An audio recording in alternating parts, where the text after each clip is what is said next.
வாசித்தல் எனும் ருசி அறிந்தால் என்று கொடுத்தேன். அதை ஏற்றுக்கொண்டமைக்கு என்னுடைய நன்றிகள். இந்த உலகத்திலேயே ருசியானது என்று பல விஷயங்கள் உண்டு. அந்த ருசியிலே முதன்மையான ருசியாக நான் வாசித்தலை உணர்ந்திருக்கிறேன் என்பதுதான் நான் இந்த தலைப்பை தந்ததற்கான உள்நோக்கம். 3 விதங்களில் பேச்சாளர்கள் இருக்கிறார்கள். யாரோ ஒருவர் சிந்தித்ததை பேசுகின்ற பேச்சாளர்கள், யாரோ ஒருவர் சிந்தித்து போனதை தான் அறிந்த மொழியில் அலங்காரமாக பேசக்கூடிய பேச்சாளர்கள். அடுத்த வகை தான் சிந்தித்ததை பேசக்கூடியவர்கள். 3வது வகை பேசுகின்ற பொழுதே சிந்தித்துக் கொண்டிருக்கின்றவர்கள் என்கின்ற நிலையில் என்னை வழிநடத்திய குருமார்கள், நீ யாரோ சிந்தித்ததை உள்வாங்கிக் கொள், நீயாக புதிய விஷயங்களை சிந்தித்துவிட்டு போதும் என்று நினைத்து விடாமல் மக்களிடம் பேசுகின்ற அந்த கணப்பொழுதுகளிலெல்லாம் அந்த சிந்தனை சுடரை ஏற்றி வைத்துக்கொள். அதுதான் நீ இந்த உலகத்திற்கு திருப்பி தரக்கூடிய மிக உயர்வான விஷயமாக இருக்கும் என்று சொன்ன காரணத்தினால் உங்கள் முன்னால் சிந்தித்தபடி நிற்கிறேன். எனக்கு தமிழ் பிடிக்கும் என்று உங்கள் அத்துணை பேருக்கும் தெரியும். நான் தமிழ் படித்தவள். ஒரு அரசியல் இருக்கிறது இந்த சொல்லில்.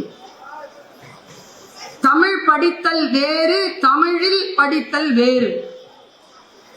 தமிழில் படித்தால் இந்த உலகத்தில், ஏன் நம் தமிழகத்தில் கூட வாய்ப்புகள் குறைவு. ஆனால் தமிழ் படித்தால் வாழலாம் என்பதற்கு நானும் ஒரு எடுத்துக்காட்டு. நான் தமிழில் தான் படித்தேன். காரணம், வேறு மொழியில் அதை படிக்க வாய்ப்பில்லை. தமிழை நான் படித்திருக்கிறேன். தமிழ் வழி கல்வியில் நான் படித்திருக்கிறேன். மொழியின் மீது எனக்கு ஆர்வம் உண்டு.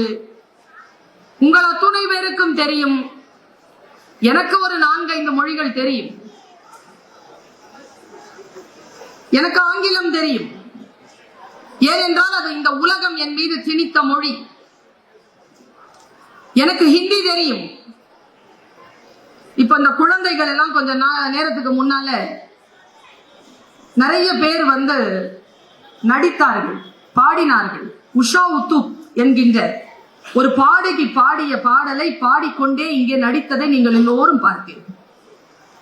நான் இந்த பிரதேசத்தில் இருந்து வருகிறேன், நான் இந்த மொழி பேசுகிறேன், இருந்தாலும் நானும் உங்களில் ஒருத்திதான், நானும் உங்களில் ஒருவன் தான் என்று அவர்கள் ஒவ்வொரு பிரதேசங்களையும் சொல்லி ஒவ்வொரு மொழியும் சொல்லிக்கொண்டே போனார்கள். நான் ரசித்தபடி உட்கார்ந்திருந்தேன். கடைசியாக பாரத மாதா வந்தாள். பாரத மாதா வந்து என்ன சொல்கிறாள்? என் பெயர் இந்தியா, நான் இந்தியாவில் இருந்து வருகிறேன், நான் பேசும் மொழி ஹிந்தி என்று பாரத மாதா சொன்னாள். இத்தனை பேர் பேசுகின்ற மொழிகளை எல்லாம் உள்வாங்கிக் கொண்டு, இத்தனை மொழிகள் பேசுகின்ற அந்த மொழிகளுக்கெல்லாம் சொந்தக்காரியாக இருக்கின்ற பாரத மாதா எப்படி நான் ஹிந்தி பேசுகிறேன் என்று சொல்ல முடியும் என்று நான் சிந்தித்தபடி உட்கார்ந்திருந்தேன். ஆனால் நீங்கள் எல்லோரும் கைத்தட்டி விட்டு போய்விட்டீர்கள். ஒரு மொழி இருக்கிறதே, மொழி என்பது அரசியல். ஹிந்தி மொழி இந்த இந்தியா என் மீது திணித்த மொழி, அதனால் எனக்கு அது தெரியும். என் தந்தையின் வழியில் எனக்கு வந்து சேர்ந்த மொழி உருது, எனக்கு அந்த மொழி தெரியும். என் மார்க்கம் எனக்கு தந்த மொழி அராபி, அராபிய மொழி எனக்கு தெரியும். ஆங்கிலம், ஹிந்தி, உருது, அராபி இதை தெரிந்து கொண்ட நான், என் தாயின் மணி வயிறும் இந்த நிலமும் எனக்கு வரமாக தந்த மொழி தமிழ். அந்த தாய்மொழி தமிழையும் வாசிக்கக்கூடிய அறியக்கூடிய வாய்ப்பை பெற்று நான் சொல்லுகிறேன், யாமறிந்த மொழிகளிலே தமிழ் மொழி போல் இனிதாவது எங்கும் காணும்.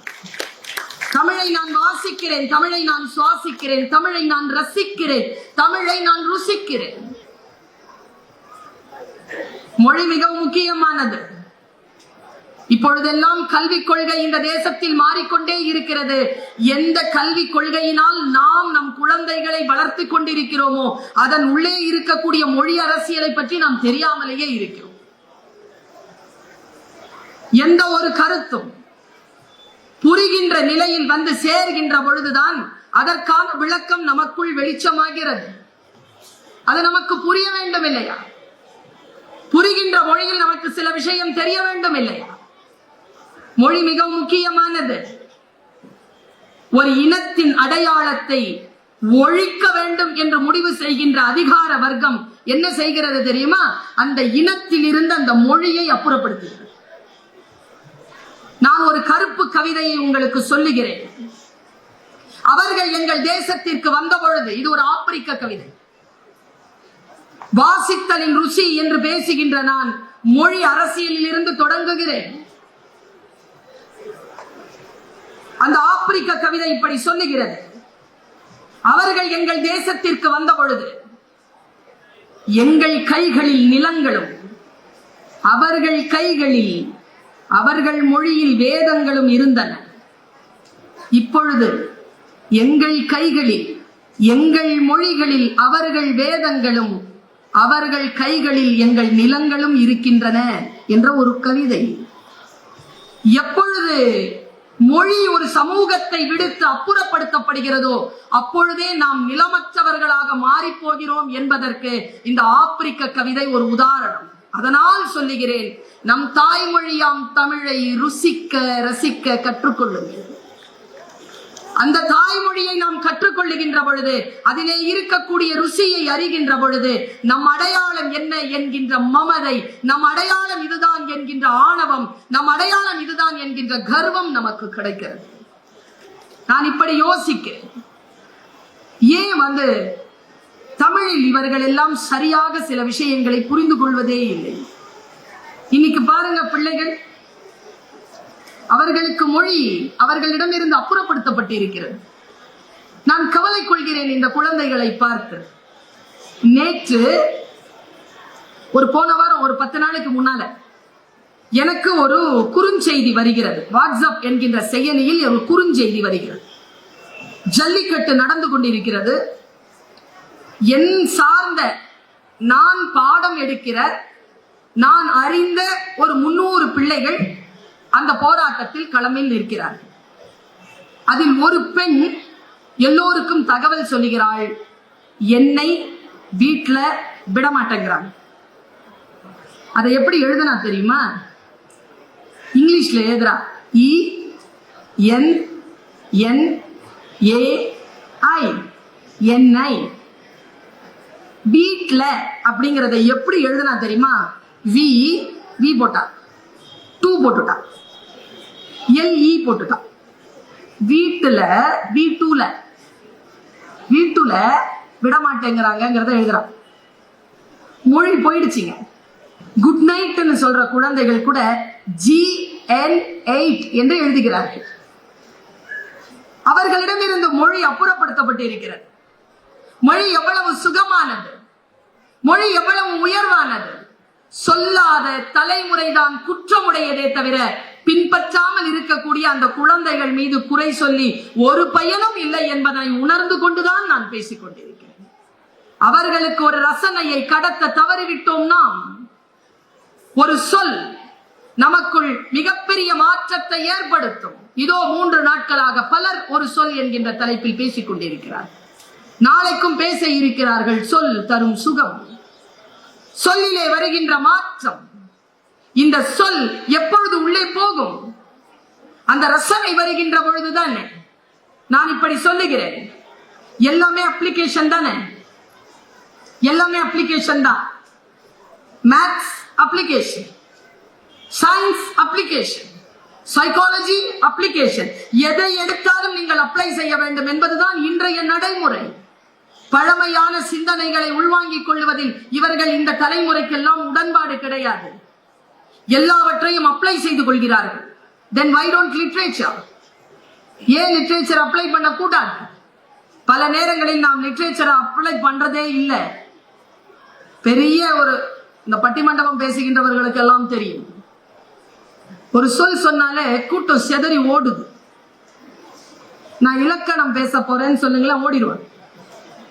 நான் இப்ப ராமாயணம் பேச போறேன்னாலும் ஓடிடுவேன். ஏதாவது ஒரு சொல்லணும்னாலே இலக்கியம் குறித்தான ஏதேனும் ஒரு சொல் சொல்ல வேண்டும் என்றாலே கூட்டம் கலைந்து போகிறது. என்ன காரணம் என்றால் அதை ரசனையாக சொல்லக்கூடிய ஒரு பரம்பரை நம்மை விட்டு அப்புறப்படுத்தப்பட்டிருக்கிறது என்று அர்த்தம். இன்றைக்கு மொழியில் இன்றைய குழந்தைகள், இன்றைய இளைஞர்கள், இன்றைய பெண், ஆண்கள், முதியவர்கள் ரசிக்கின்ற வகையிலே அதை சொல்லக்கூடியவர்கள் குறைந்து போறாங்க. நான் ஒரு விஷயத்த சொல்றேங்க. இந்த பயோடேட்டான்னு என்கிட்ட வந்து கேட்டுக்கிட்டே இருந்தாங்க உங்க ஆட்கள். கூகுள்ல பாருங்க கிடைக்கும்னா, நீங்க பயோடேட்டாவை சொல்லுங்க. நான் சொன்னேன், என் பயோடேட்டா மொத்தம் 350 பக்கம். சொல்லுவியா? உடனே அந்த பிள்ளை சொல்லிச்சு, அதெல்லாமாவா தருவாங்க? 2 நிமிஷம் சொல்றதுக்கு அதெல்லாமாவா தருவாங்க? ஆக ஒருவருக்கு புரிகிறது, பயோடேட்டா அப்படிங்கிறது உனக்கு 500 பக்க பயோடேட்டா இருந்தாலும் அந்த பயோடேட்டாவை எல்லா இடத்திலும் சொல்லிட முடியாது தானே. எந்த இடத்தில் எதை சொல்ல வேண்டுமோ அதை மட்டும்தான் சொல்ல வேண்டும் என்கின்ற ஒரு சூழலை அந்த பெண் எனக்கு உணர்த்துகிறார். ஒரு பயோடேட்டானா எப்படி இருக்கணும், யாரிடத்தில் எப்படி பேசணும், பேசுகின்ற பொழுது எதையெல்லாம் தவிர்க்கணும், எதையெல்லாம் தவிர்த்து விடவே கூடாது என்பதிலே ஒரு பயோடேட்டா ஒண்ணு இருக்குன்னா அதுக்கு என்னங்க சிலபஸ், எங்க இருக்கு பாடத்திட்டம்? அதுக்கு யாருடைய பயோடேட்டாவை எடுத்து காட்டுவீங்க? நம்ம தமிழ்ல இருக்குங்க அந்த பயோடேட்டா. நான் இப்ப சொல்லுவேன் உங்களுக்கு. நம்ம ஏன் தெரியுமா ரசனையற்று கிடக்கிறோம்? உண்மையான சுவையை நாம் அறிந்து கொள்ளாத காரணத்தினால் ரசனையற்று போனோம். நாம் உண்மையான சுவை அறிந்தால் ரசனை வந்திருக்கும். உண்மையான சுவை என்பது என்ன? ஒரே ஒரு பாட்டு சொல்றேன், தயவு செஞ்சு ஒரு தமிழ் டீச்சரா சொல்றேன். மூல நூலை படியுங்கள். இந்த கோணாறு, இந்த செட்டியாரு, நாடாரு இவங்களெல்லாம் படிக்க வேணாம். நீங்க மூலத்தை மட்டும் படி. ஒரு முறை படிச்சா புரியாது, அடுத்த முறை படிச்சா புரியாது, 3வது முறை படிச்சா புரியாது, 4வது முறை படிச்சா புரிய தொடங்கும். புரிய தொடங்குகின்ற பொழுது புதிய உலகத்திற்குள் நீங்கள் இருப்பீர்கள். 4வது 5வது விஷயங்கள் படிக்கின்ற பொழுது உங்களுக்குள் சிந்தனை விரியும் பாருங்க, கற்பனை விரியும் பாருங்க. அதை உங்களுக்கான அருவி போல் அது உங்கள் சிந்தனையை பலப்படுத்தி கொண்டு போய் மேல ஒரு இடத்துல நிறுத்தும். நான் அந்த மாதிரி ஒரு பயோடேட்டாவை சொல்றேன். உண்மையிலேயே நமக்கு தெரியாது, நம்ம படம் பார்த்து கெட்டு போனவங்க நாம எல்லாம். உண்மையான நூல்களை வாசித்து புத்தி பெறக்கூடிய வாய்ப்பு இருந்தாலும் அந்த வாய்ப்பை மறுத்து படம் பார்த்து கெட்டு போனவர்கள். சிலப்பதிகாரம் தெரியுமா நமக்கு? பூம்புகாரை தெரியும். பூம்புகாரம் படம் பார்த்து இதுதான் சிலப்பதிகாரம் என்று சொல்லுகின்றவர்கள் நாம். பூம்புகார் என்பது ஒரு அழகான படைப்பு, அவ்வளவுதான். ஆனால் சிலப்பதிகாரம் என்பது மேல்நிலையில் இருக்கக்கூடிய மாபெரும் படைப்பு. அந்த படைப்பை நாம் முழுமையாக வாசித்திருக்கிறோமா? கிடையாது. அதை வாசித்ததில் இருக்கின்ற ருசி யாரும் நமக்கு சொன்னது கிடையாது. நான் இப்ப பயோடேட்டான்றல்ல, அந்த பயோடேட்டாக்கான சிலபஸ் நீங்க மேலாண்மை துறையில் நடத்தணும்னா தயவு செஞ்சு நான் உங்களை ரெக்கமெண்ட் பண்றேன், பரிந்துரைக்கிறேன். நீங்கள் கண்ணகியினுடைய பயோடேட்டாவை எடுத்து வைத்துக்கொண்டு பயோடேட்டா எப்படி தயாரிக்கிறது அப்படிங்கிறதுக்கான பாடத்தை நடத்துங்க. அவ எங்க தெரியுமா சொன்ன அந்த பயோடேட்டாவை? அரசவையில சொல்றா. வேலை செய்யற இடத்துல கொடுக்கிற பயோடேட்டா வேற, கல்யாணம் பண்ணும் பொழுது பொண்ணுக்கு கொடுக்கிற பயோடேட்டா வேற, வேலைக்கு போகும்போது கொடுக்கிற பயோடேட்டாவும் கல்யாணம் பண்றதுக்கு கொடுக்கிற பயோடேட்டாவும் ஒண்ணு கிடையாது. நீதிமன்றத்துல போய் ஒரு பயோடேட்டா இவ யாருன்னு சொல்லி கேட்டா அந்த பயோடேட்டான்றது அகாடமிக் பயோடேட்டா இல்ல, அது சோசியல் பயோடேட்டா. பயோடேட்டாங்கிறது அந்தந்த பக்கத்துல மாறும். அப்படி வந்து நிக்கிறா எங்க அம்மா கண்ணகி. எனக்கு ரொம்ப பிடிக்கும் அந்த அம்மாவை. ஆனா சரியா போய் சேரலீங்க, ருசி தெரியலைங்க நமக்கு. ருசி தெரிஞ்சிருந்தா கொண்டு போய் சரியா சேர்த்திருப்போம். நான் எம்ஏ படிச்சது வந்து எங்க மெட்ராஸ் யூனிவர்சிட்டி, இந்த ஜல்லிக்கட்டு நடந்துச்சுல அந்த இடம், அதே இடம். அது கண்ணகி சிலைக்கு முன்னால இருக்குது. நான் அக்சோஸ்ல இருந்து பஸ் ஏறுவேன் 45B. எங்க வீடு மீசாப்பேட்டை. மீசாப்பேட்டையில 25G வரும். அது ரொம்ப லேட் ஆகுங்கிறதுனால ஐசோஸ் நடந்து வந்து 45B ஏறுவேன். 45B ஏறின உடனே தீர்க்க தரிசனமா கண்டக்டர் சொல்லுவார் ஒரு வார்த்தை, கண்ணகி சிலை நிக்காது அப்படிம்பார். ஆனா நிக்கலீங்க, உண்மையிலேயே தள்ளி விட்டாங்க. இப்ப போன 3 மாசத்துக்கு முன்னால வாக்கிங் போற அந்த இடத்துல ஒரு சின்ன பிள்ளை கேக்குது அவங்க அம்மாவை பார்த்து, மாமா who is that lady having tenicoid in her hand? Who is that lady who is having tenicoid in her hand? டெனிகாய்ட் வச்சுட்டு நிக்குது அந்த பொண்ணு யாருன்னு கேக்குறா ஒருத்தி. அந்த குழந்தை மீது தப்பு இல்லை, அவங்க அம்மாவை தான் ரௌத்ரமா பார்த்தேன் நான். இன்னைக்கு காலையில நடந்துச்சுங்க. ருசியற்று போனோம் நாம் என்பதற்கு இதை விட என்ன உதாரணத்தை நான் சொல்றது? நான் சொல்லிட்டு வரேன். சிலம்புக்கு எங்க காலேஜ்ல காலையில 9 மணியில இருந்து கிளம்பி ஓடி வரேன். திருச்சிக்கு பிளேன் முடிக்கணும் 10:20க்கு. போக முடியுமான்னு தெரியல. ஓடி வரேன். எனக்கு முன்னால ஒரு காட்சிங்க. நான் எல்லாம் மறந்துட்டேன். பெரம்பலூர் புத்தக கண்காட்சி பேசணுங்க எல்லாம் அதையே பார்த்து நின்னுட்டேன். அவன் பாட்டுக்கு வந்து நின்னுக்கு ஹார்ன் அடிச்சு கூப்பிட்டுட்டே இருக்கான் வண்டிக்காரன். அதெல்லாம் தெரியல. அந்த குழந்தையே பார்த்துருக்கேன், அவங்க அம்மாவை பார்த்துருக்கேன். ஒரு புர்கா போட்ட ஒரு பொண்ணு, அது ஒரு குழந்தைய பிடிச்சிட்டு வேகமா ஓடுது. ஸ்கூல் இருக்கு போல இருக்கு, 9 மணி ஆயிடுச்சு, லேட்டா போயிடக்கூடாதுன்னு இழுத்துக்கிட்டு போகுது. அந்த குழந்தை என்ன பண்ணுச்சு பாருங்க. LKG குழந்தை. அது கழுத்துல வந்து அந்த ஐடி கார்டு போட்டு பெனஃபோர் போட்டுக்கிட்டு இருக்கு. பிடிச்சி இழுத்துக்கிட்டே போறாங்க. அது இப்படி போகுது. அவங்க அம்மா வேகமா இழுத்துக்கிட்டு போகும்போது என்னமோ சொல்லிட்டு பேசிக்கிட்டே போகுது. என்ன பேசுதுன்னு பார்த்தேன். குழந்தை கிட்ட பேசல அந்த அம்மா, வேற யாருக்கிட்டே பேசிட்டே போகுது. இந்த பொண்ணு என்ன பண்ணுச்சு, அந்த ஐடி கார்டு இருக்குல்ல அதை எடுத்து காதுல வச்சுக்கிட்டே இப்படி போகுது. ஏன்னா அவங்க அம்மா போன் பேசிக்கிட்டே போகுது. அவங்க அம்மா போன் பேசிக்கிட்டே போறத பார்த்த குழந்தை அது ஐடி கார்டை எடுத்து காதுல வச்சுக்கிட்டு அவ்வளோ டென்ஷன்லயுங்க அவங்க அம்மா செய்யற மாதிரியே செஞ்சுட்டு போகுது. ஆக ரசனை என்பது, கற்றுக்கொள்ளுதல் என்பது, குழந்தைகள் நம்மை பார்த்துதான் கற்றுக்கொள்கிறார்களே தவிர நாம் பேசுவதையோ சொல்வதையோ கேட்டு அவர்கள் கற்றுக்கொள்வதே இல்லை. ரசனையை எப்படி கடத்துவது? நாம் குழந்தைகளுக்கு சரியான ரசனையை கடத்தி இருக்கிறோமா? யாரோ ஒருவர் சொன்னார், நம் வாயிலே போட்டு மெல்லுகின்ற உணவின் ருசி நம்மை யார் ஆட்சி செய்வது என்பதனை தீர்மானிக்கிறது. ராத்திரி போய் யோசிச்சு பாருங்க நான் சொல்றது. நம் வாயில் இருக்கக்கூடிய ருசி நம்மை யார் ஆட்சி செய்வது என்பதனை தீர்மானிக்கிறது. நம் ரசனை எதுவாக இருக்கு. எனக்கு கண்ணகியை ரொம்ப பிடிக்கும். ஏன் தெரியுமா சொன்னேன்? என்ன போல்டுங்க அந்த அம்மா, ஃபர்ஸ்ட் கிளாஸ் லேடி. அந்த போய் பொது மன்றத்துல நின்று பேசுறதுனால எல்லாம் இல்ல, அது உள்ளுக்குள்ளேயே பயங்கரமான போல்டான லேடி. இந்த கேவலம் எப்படி செத்து போனான்னு நினைக்கிறீங்க? அவன் போய் எந்த பொண்ணையோ போய் பார்த்ததுனால செத்து போகல. கண்ணகியின் நேர்மை அவனை கொன்றது. கண்ணகியினுடைய அந்த இருப்பு இருக்கு இல்லையா, அந்த இருப்பு கொல்லும்.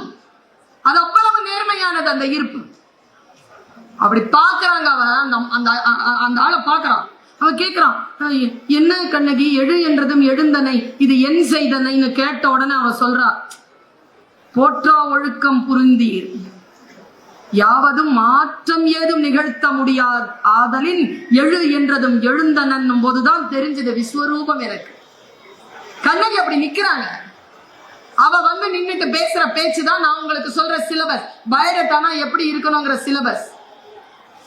சொல் எப்பவுமே சுத்தமா இருக்கும். எது சொன்னாலும் புரியணும். மத்தவன் எது சொன்னாலும் புரியணும். நமக்கு நாம மத்தவன் புரியுற மாதிரி சொல்ல தெரியணும். அதுக்கு பேர் தான் சொல். அவ வந்து சொல்றா, எனக்கு ரொம்ப, நான் டீச்சர்ல எனக்கு ரொம்ப பிடிச்சது, வந்து போட்ட உடனே போட்டா பாருங்க ஒரு போடு. நான் ரசிக்கிறேன், ஒவ்வொரு சொல்லையும் நான் ரசிக்கிறேன், அவளை நான் ரசிக்கிறேன், அவளுடைய ஒவ்வொரு அங்கங்களையும் ரசிக்கிறேன், அவளுடைய வெளிப்பாடுகளை ரசிக்கிறேன். அப்படி வந்து நின்னு பேசுற, ஏய் ஃபெயில் ஆஃப் போனவனே அப்படின்னு கூப்பிட்டா பாருங்க, சாபாஷ். தேரா மன்னா அப்படின்னா இங்கிலீஷ்ல ஃபெயில் ஆஃப் போனவனே அர்த்தம். நின்னு கேக்குறா. அவ யார்? நான் கேட்ட என்ன 4 வரி 11 வரிங்க மேக்சிமம். அவ பயோடேட்டா கட கட கட கடன்னு 3 விஷயம் சொன்னான்.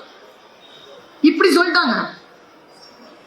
எள்ளரு சிறப்பின் இமையவர் வியப்ப புள்ளரு புன்கண் தீர்த்தோ நன்றியும். ஃபர்ஸ்ட் அவங்கிட்ட எப்படி பேசணுங்கிறத நம்ம குழந்தைகளுக்கு சொல்லி தரணும்னா இதுதான். நீ மன்னன் தானே, நீ என் மன்னன் யார் தெரியுமான்னு ஆரம்பிச்சா, நீ யாருன்னு கேட்கும் போது என் மன்னன் இவன் தான் ஆரம்பிக்கிறா பாருங்க, அதுலயே ஒரு சைக்காலஜி இருக்கு. முன்னால இருக்கிறவனை கொல்றதுக்கு இதெல்லாம் பாயிண்ட்ஸ்.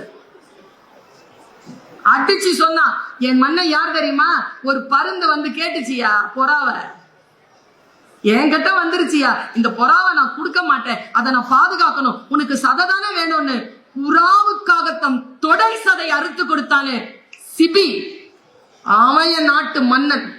அந்த மன்னன் நாட்டில் இருந்து வருகிறேன் நான், அது கூட பெருசு விஷயம் இல்லை. ஒரு பசுமாட்டுக்கு கண்ணுல தண்ணி விழுந்துருச்சுன்றதுனால அது எதுக்காக அழுவுதுன்னு தெரிஞ்சுக்கிட்டான். தன்னுடைய பையன் அது கண்ணுக்குட்டியை தொலைச்சிட்டான்றதுனால கொன்னுட்டாங்கிறதுனால தான் அரும் பெறல் புதல்வனை ஆழியில் மடித்தோன் பெரும் பெயர் புகார் என் பதி. ஃபர்ஸ்ட் நாட்ட சொன்னாங்க, மன்னனை சொல்லி நாட்ட சொன்னான்.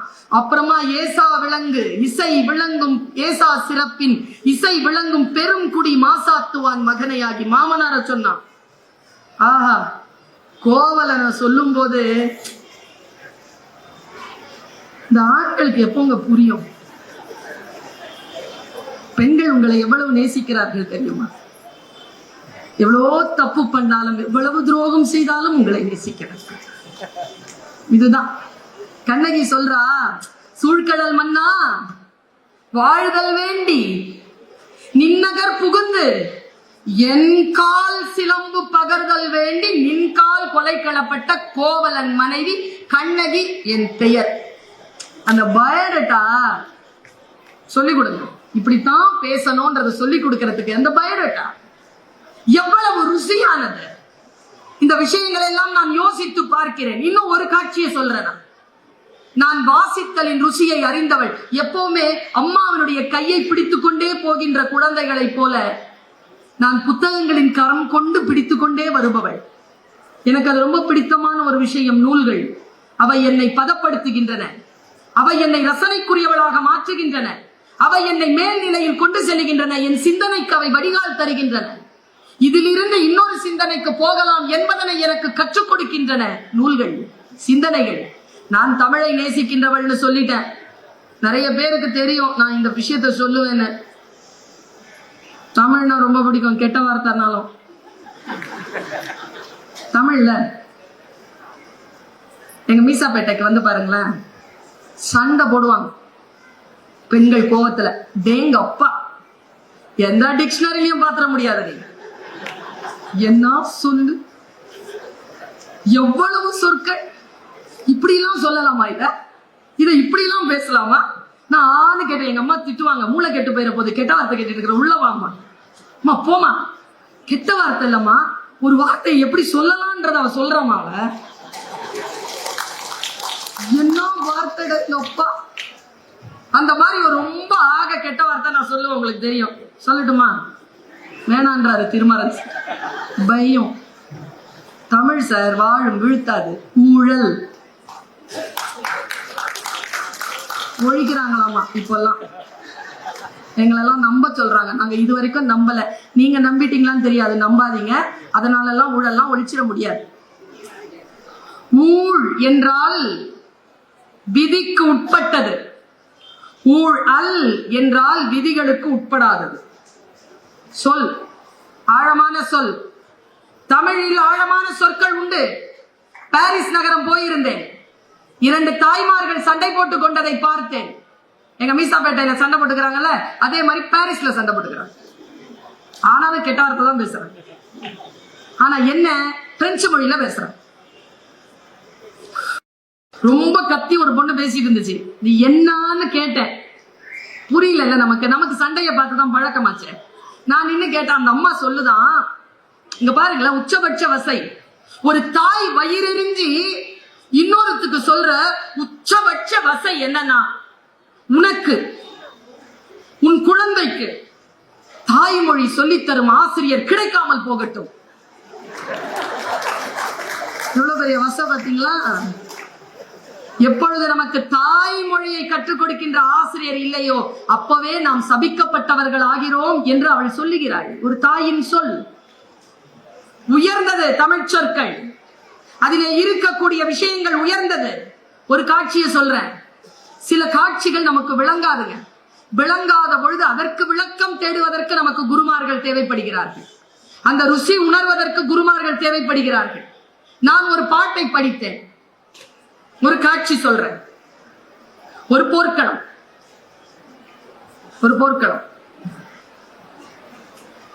ஒருத்தர் செத்து கிடக்கிறான். செத்த உடம்புல தலை இல்லை. ஆனா உடம்ப கண்டுபிடிச்சிட்டா அம்மா, தாய் கண்டுபிடிச்சிட்டா. மகனேன்னு ஓடி வரா. ஓடி வர்றத நின்னு ஒரு கவிஞன் எழுதினான். ஒரு தாய் ஓடி வராங்க ஒரு பிணத்து மேல விழுந்து அழுறதுக்கு. எப்படி ஓடி வந்தான்னு எழுதும் பொழுது அந்த கவிஞன் என்ன எழுதினான் என்றால், அந்த பெண்ணின் பேரழகை எழுதினான். எழுத முடியுமா? நான் இங்க நிறுத்துறேன். ஒரு தாய் தன் பிள்ளை செத்து போனதை பார்த்து மேலே வந்து விழுறதுக்கு ஓடி வருகின்ற பொழுது ஒரு காப்பிய எழுதுகின்ற பேராசான், ஒரு மிகப்பெரிய கவி சக்கரவர்த்தி கம்பன் இப்படி ஒரு பாட்டை எழுதுவானா? இது கம்பராமாயணத்தில் வருகின்ற ஒரு காட்சி. காலம் எனும் ஆழியிலும் காற்று மழை ஊழியிலும் சாகாது கம்பன் அவன் பாட்டு, அவன் தலைமுறைக்கு எழுதி வைத்த சீட்டு. கள்ளிருக்கும் கூந்தலினால் உள்ளிருப்பாள் என்று சொல்லி பள்ளமிடும் ராகவனை நம்பு, அது பாடலல்ல உண்மை என்று நம்பு. சீதை நடையழகும் ஸ்ரீராமன் தோழழகும் போதை நிறைந்தது என்று சொல்லி என்னை போட்டான் மது குடத்தில் அள்ளி. 10,000 பாடலை முத்தாக அள்ளி தந்த சத்தான கம்பனுக்கு ஈடு இன்னும் வித்தாகவில்லை என்று பாடு. கண்ணதாசன். அட்டகாசமா ஒரு காப்பியம் கம்பன். அவன் இறந்து கிடக்கின்ற இந்திரஜத்தின் மீது ஓடி வந்து விழுகின்ற மண்டோதரியை விளக்குகின்ற பொழுது அழகிய கண்கள், மூக்கு அவ்வளவு சிறப்பு, இதழ், தோள்கள், மார்பு, இடுப்பு, தொடை என்று வர்ணிக்கிறான். எனக்கு அந்த இடத்துல உடன்பாடு இல்லை. ஒரு பெண்ணை வர்ணிக்கின்ற இடமா இது? எனக்கு ரொம்ப கோபம். அந்த இடத்துல கம்பன் மீது எனக்கு கோபம் இருந்தது. நான் இதை பெரியவரிடத்தில் கேட்டேன். கம்பவாரதி ஜெயராஜ் அவர்கள். ஏன்னா இப்போ இருக்கிற மேடைகளில் ஒரு நாகரிகம் இல்லாமல் இருக்கிறது. யார் எதை பேசினாலும் அது தன் கருத்து போல் பேசிவிடுகிறார். யார் எப்படி சொன்னார்களோ அவர்களுடைய பெயர் சொல்லி சொல்லுவது என்பது தமிழ் மரபு என்பதனால் நான் எனக்கு சொல்லி தந்த குருமாரின் பெயரை சொல்லுகிறேன். கம்பவாரதி ஜெயராஜ் இடத்தில் கேட்டேன், ஜெயராஜ் அண்ணா இப்படி ஒரு காட்சி இருக்கிறது எப்படி அண்ணா? ஒரு தாயை தொடையையும் இடுப்பையும் மார்பையும் தொப்புளையும் சொல்ல முடியுமா? ஏன் கம்பன் சொன்னான் என்றால், அவர் அதாங்க குரு. அந்த விளக்கத்தில் நான் கண்ணீர் வடித்து அப்படியே உட்கார்ந்துட்டேன். அதுக்கப்புறம் ஒரு 4-5 மணி நேரம் என்னால் செயல்பட முடியவில்லை. அந்த ருசியிலே இருந்தேன், அந்த சிந்தனையிலே இருந்தேன். நான் அதை உங்களுக்கு கடத்துகிறேன். அவள் சொல்கிறாளாம், அந்த தாய் சொன்னாளாம், அப்பா நீங்க செத்து கிடக்கிறதுக்கு காரணம் உங்க அப்பா தாயை போல் மதிக்க வேண்டிய பெண்ணின் மீது காமப்பார்வை வைத்து விட்டார். ஒரு பெண்ணை தவறுதலாக பயன்படுத்த வேண்டும் என்று துணிந்து விட்டார். அவர் வேறு பெண்ணின் மீது கருத்து செலுத்துவதற்கு நான் காரணம் இல்லை மகனே என்று சொல்லுவதற்காகத்தான் அந்த பெண் அவ்வளவு அழகாக ஓடி வந்தாள் என்று கம்பன் சொன்னதாக சொன்னார். எவ்வளவு உயர்ந்த விஷயம் இது! நான் இல்லப்பா உங்களுடைய தகப்பன் கருத்து சிதறியதற்கு காரணம், உன் சாவுக்கு நான் காரணம் இல்லைன்னு ஓடி வந்து விழுந்தாளாம். ஒரு பெண் காரணம் இல்லை. ஒரு ஆண் தவறுதலாக வேறு ஒரு பெண்ணின் மீது காமப்படுவதற்கு அவளுக்கு உரிமையானவள் ஒருபோதும் காரணமாக இருப்பதில்லை என்பதற்கு சாட்சியாக தருகின்றது தமிழ் இலக்கியத்தின் ஒரு பாட்டு. நான் யோசிச்சு பாக்குறேங்க. உறவுகளை மேம்படுத்துவது தானே இலக்கியத்தினுடைய ருசியினுடைய ஆகப்பெரிய விஷயமாக இருக்க முடியும். மனதை கனிய வைப்பது தானே. மனதை கனிய வைப்பது என்றால் என்ன? ஆணுக்கும் பெண்ணுக்குமான உறவுகள் காமப்பார்வையில் பேசப்படுகின்ற இந்த காலகட்டத்தில் காதல் என்றால் என்ன என்பதற்கு தமிழ் இலக்கியங்களில் வருகின்ற பாடல்கள் நமக்கு ருசியாக வந்து பல சிந்தனைகளை தருகின்றன. நான் ஒரு பாட்டு சொல், முத்தொள்ளாயிரத்துல வருது இந்த பாட்டு. ரொம்ப அற்புதமான ஒரு பாட்டு. ஒரு களம், போர்க்களம். அந்த போர்க்களத்துல மனைவி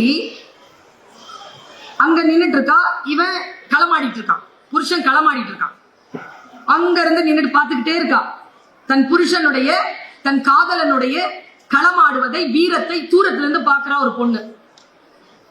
அவன் என்ன பண்ணிட்டான், பகை மன்னன் அவன் மேல ஒரு வேல் செலுத்திட்டான்.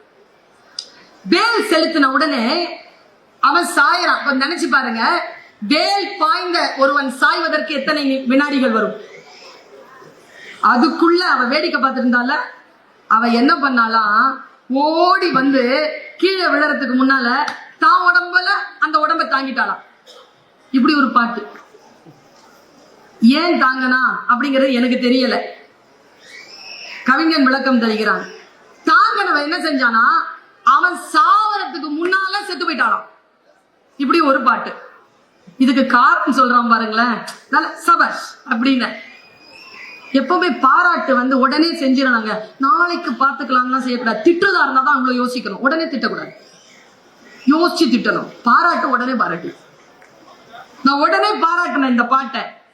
ஏன் அவ அப்படி செஞ்சான்னா, வீரன் இல்லையா, கீழே விழும் பொழுது என்னதான் இருந்தாலும் மண் என்பவள் பெண் தானே. மண் தன் கணவனை, இது முத்தொள்ளாயிரம் இல்ல, கலிங்கத்து பரணி, அந்த மண் என்கின்ற பெண் தன் கணவனின் உடலை தழுவுவதற்கு முன்னால் தன் உடலால் தாங்கினாள். வீரமரணம் அடைந்தான். அதனால் அங்கே போய் நிற்கின்ற பொழுது வான பெண்கள் வந்து அவர்களை வரவேற்று அவர்களோடு சேர்ந்து கொள்வார்கள் என்பதற்காக அந்த பெண்ணாக மாறி அவர்கள் வந்து நிற்பதற்கு முன்னால் தான் போய் நின்றாள் என்று எழுதினான் ஒருத்தன். என்னங்க இது பாட்டு, என்ன ருசி இது? இந்த ருசியிலே, இந்த அன்பின் பெருவாகத்திலே, அந்த பிரவாகத்திலே நான் கரைந்து போகிறேன். குறுந்தொகையில ஒரு பாட்டு சொல்றேன். இதே ஒரு துன்பியல் சூழல். ரொம்ப கஷ்டமாயிடுச்சு எனக்கு.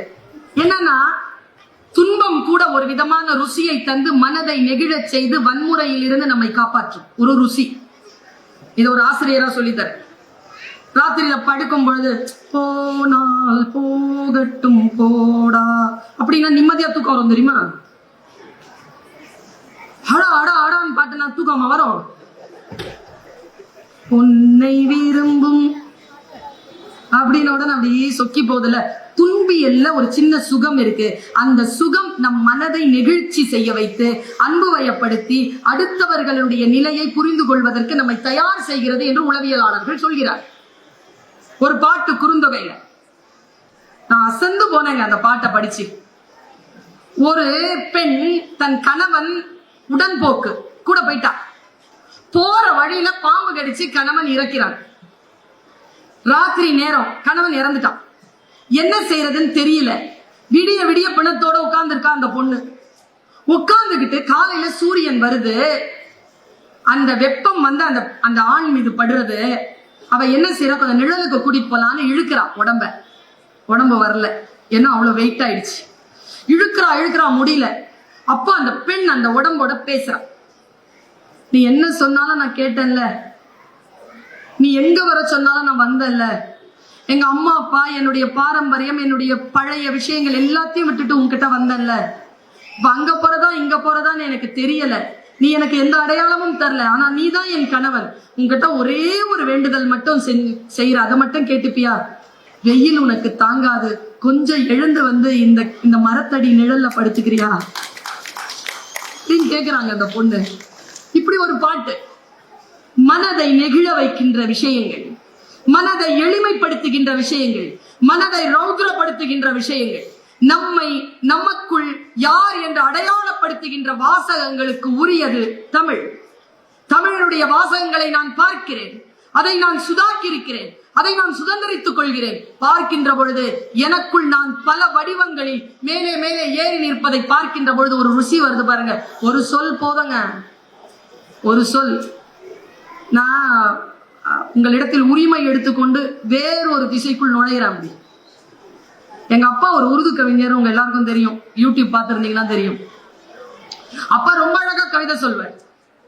நான் எப்பவுமே சொல்லுவேன், இந்த கவிஞர்களை வெளியில இருந்து ரசிக்கலாம், என்னையா வீட்டுல புருஷனா தம்பி அண்ணனாலாம் அப்பா எல்லாம் வச்சிருக்க முடியாது. ரொம்ப கஷ்டம். எது பேசினாலும் கவிதை சொல்லுவாங்க. எப்படி? அதெல்லாம் ரொம்ப கஷ்டம். எங்க அப்பா அப்படிதான், அவர் கவிதை சொல்வாரு. ஆனால் அந்த கவிதைகள் சொல்லுகின்ற பொழுது அந்த ருசிக்குள் நான் போகின்ற அந்த நிலையிலே நான் பல விஷயங்களை தெளிந்திருக்கிறேன். ஒற்றை சொல், ஒரே சொல் என்னை வித்தியாசமான சூழ்நிலைக்கு அழைத்து சென்றிருக்கிறது. இப்படி சொல்லலாம். சொல்லுன்றது எப்படின்னா, பாயில வச்சிருக்கிற மிட்டாய் மாதிரி. டக்குன்னு அத ஒண்ணுமில்லாம ஆக்க கூடாது. இப்ப நாம சின்ன பிள்ளையா இருக்கும் போது லாக்டோ கிங் இருந்துச்சா, நம்ம அம்மா அப்பாவுக்கு ஆரஞ்சு மிட்டாய், அதை கடிச்சு சாப்பிடுறவன் வன்முறையான வாயிலேயே சுத்திட்டு இருக்கணும். அப்பதான் அது பேரின்பம். அது அப்படித்தான் சொல். சொல் பேரின்பம். வாய்க்குள்ளேயே அப்படியே போட்டுக்கிட்டே இருக்கணும். ஒரு உருது கவிதை பாருங்களேன். நான் இதை சொல்றேன், உண்மையா உள்வாங்கிக்கிட்டீங்கன்னா இன்னிலிருந்து உங்களுடைய வாழ்க்கையின் போக்கு மாறிடும். இந்த ருசி அறிஞ்சிட்டீங்கன்னா. ஒரு உருது கவிதை. நீயும் நானும் பிரிந்து விட வேண்டும் என்று முடிவானதற்கு பிறகு, நீயும் நானும் பிரிந்து விட வேண்டும் என்று முடிவானதற்கு பிறகு உனக்கும் எனக்கும் இடையில் எதற்கு புதிய பகை என்ற உறவு? பிரிஞ்சிடணும்னு முடிவு பண்ணிட்டல, போயிட்டே இரு. என்னத்துக்கு பகைங்கிற ஒரு உறவை ஏற்படுத்துற? என்னுடைய மண்டைக்கு மேல ஓடுதுங்க அந்த சொல்லு. இன்னொரு சொல் சொல்லவா? எனக்கும் உனக்கும் இடையில் இருந்த, சொன்னாங்க சில பேர், மேடம் ரொம்ப ஹையாலாம் பேசாதீங்க மேடம், ரொம்ப சுமாரா பேசுங்க மேடம். அப்படிலாம் கிடையாது.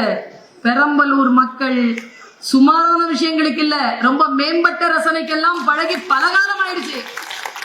அதனால தைரியமா சொல்லலாம்னு சொன்னேன். இங்க பாருங்க, இன்னொரு ரொம்ப மேம்பட்ட ஒரு ரசனை பாருங்க. உனக்கும் எனக்கும் இடையில், இது ஒரு உருது கவிதை. உனக்கும் எனக்கும் இடையில் ஒரு ரகசிய ஒப்பந்தம் இருந்தது. ஆனால் நீ அந்த ஒப்பந்தத்தை உடைத்து விட்டாய். நானும் ஒன்று குறைந்தவன் இல்லை, உன்னை விட நானும் ஒன்றும் குறைந்தவன் இல்லை. நான் ரொம்ப நிறுத்தி சொல்றேங்க. இத நீங்க என்ன பண்ணணும்னா, போய் இந்த ஆரஞ்சு மிட்டாய் மாதிரி, லாக்டோ கிங் மிட்டாய் மாதிரி வாயில போட்டு யோசிக்கணும். அப்பதான் ருசி தெரியும். உனக்கும் எனக்கும் இடையில் ஒரு ரகசிய ஒப்பந்தம் இருந்தது. ஒப்பந்தத்தை நீ மீறிவிட்டாய். நானும் ஒன்றும் உன்னை விட குறைந்தவன் இல்லை. உன் மீது நான் நம்பிக்கை இழந்து விட்டேன். இந்த உலகத்திலேயே மிகப்பெரிய மிகப்பெரிய தண்டனை எது தெரியுமா? யாரையேனும் நீங்கள் தண்டிக்க வேண்டும் என்று முடிவு செய்து விட்டால் ஜஸ்ட் இக்னோர், நிராகரியுங்கள் அவர்களை. அவர்களை நிராகரிப்பதுதான் மிகப்பெரிய ஒரு தண்டனையாக இருக்க முடியுமே தவிர பகை வளர்ப்பது ஒன்று மிகப்பெரிய உறவு கிடையாதுங்க. இது எனக்கு படித்தால் தெரிகிறது.